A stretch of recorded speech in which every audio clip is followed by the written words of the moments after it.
semuanya, kembali lagi dengan saya di Learning Journal atau video pembelajaran yang ke-7.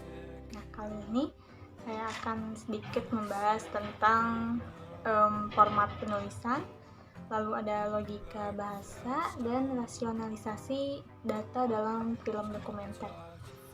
Nah, seperti apa? Silahkan simak video ini.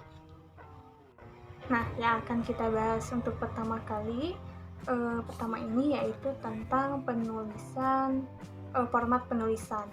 Nah, format penulisan dalam film dokumenter ini tuh harus ada gambaran jelas mengenai struktur dan hubungan dari satu aksi atau satu scene dengan scene lainnya dalam suatu peristiwa yang akan kita garap menjadi sebuah film.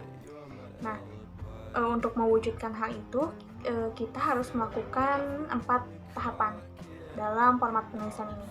Nah, yang pertama kita melakukan riset terlebih dahulu, lalu kemudian kita tulis transkrip hasil riset tersebut. Nah, jadi sebelum kita melakukan produksi film, kita harus mencari terlebih dahulu peristiwa apa saja yang akan kita masukkan ke dalam film tersebut. Nah, setelah itu kita menulis sinopsis sebagai pencetus ide dasar. Nah, sinopsis ini tuh biasanya seperti rangkuman atau ringkasan tentang film itu sendiri. Nah, setelah itu kita melakukan menulis treatment sebagai rancangan cerita. Nah, biasanya dalam treatment atau apa yang dimaksud treatment di sini itu kita menulis atau merancang secara detail apa saja yang akan kita lakukan dalam cerita tersebut. Misal dalam scene 1 kita akan di indoor atau di outdoor. Nah, seperti itu. Nah, langkah selanjutnya itu ada menulis skenario.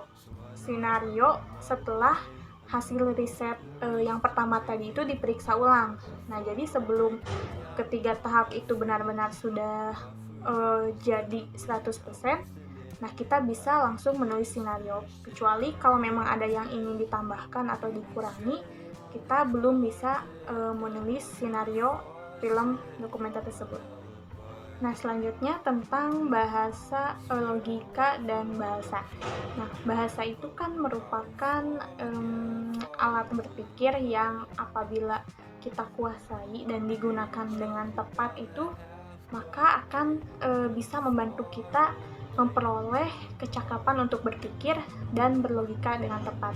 Nah, bahasa dan logika ini juga sangat diperlukan di dalam film dokumenter karena bisa membantu kita dalam penulisan skenario atau skrip, atau mungkin dalam penulisan proposal sebelum film dokumenter itu digarap. Nah, pembahasan yang terakhir yaitu tentang rasionalisasi data dalam film dokumenter. Nah, di sini ada 4 tahapan atau 4 macam. Yang pertama itu terdapat landasan teori penciptaan. Nah, dalam landasan atau dasar penciptaan sebuah film dokumenter itu harus berdasarkan realita atau fakta. Nah, artinya peristiwa yang akan kita jadikan sebagai sebuah film itu didapat dari yang kita lihat dan yang kita dengar, ataupun bisa yang kita alami. Nah, bukan berdasarkan suatu hayalan semata atau imajinasi kita. Jadi film dokumenter itu harus berdasarkan realita. Nah, yang kedua ada metode penciptaan. Nah, dalam penciptaan sebuah film dokumenter itu kita awalnya itu mengumpulkan data-data terlebih dahulu atau riset seperti yang saya sampaikan pertama tadi.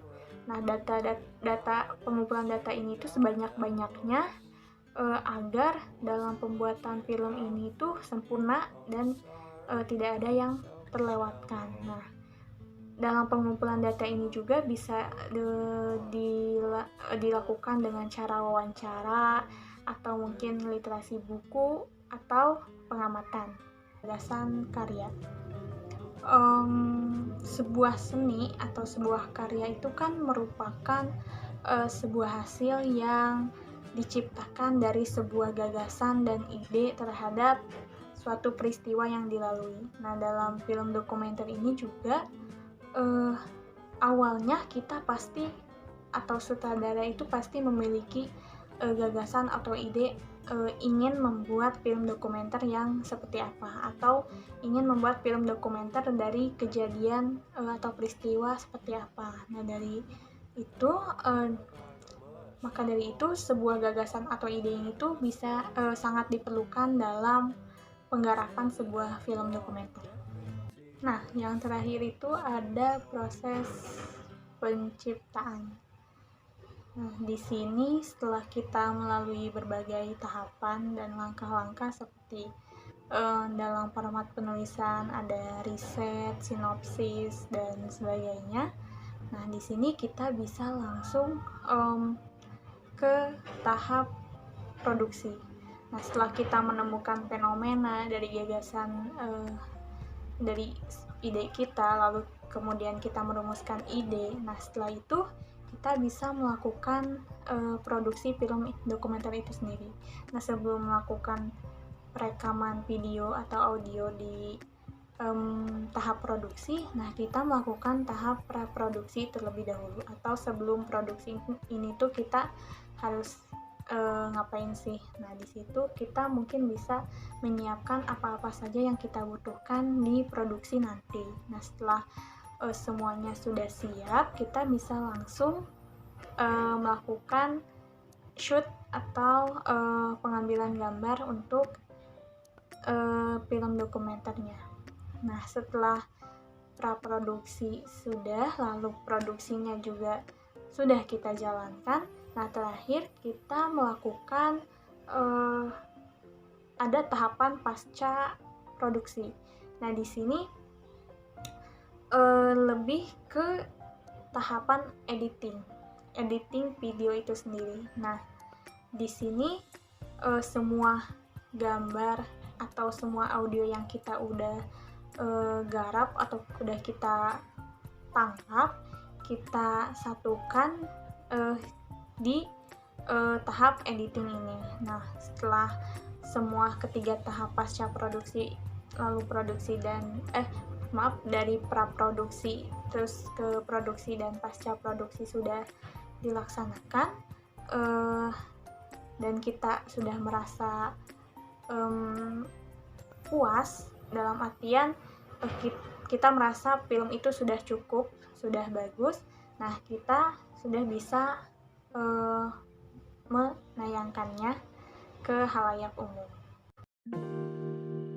Mungkin cukup sekian dari pemaparan materi yang bisa saya sampaikan.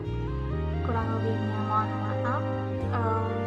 Wassalamualaikum warahmatullahi wabarakatuh.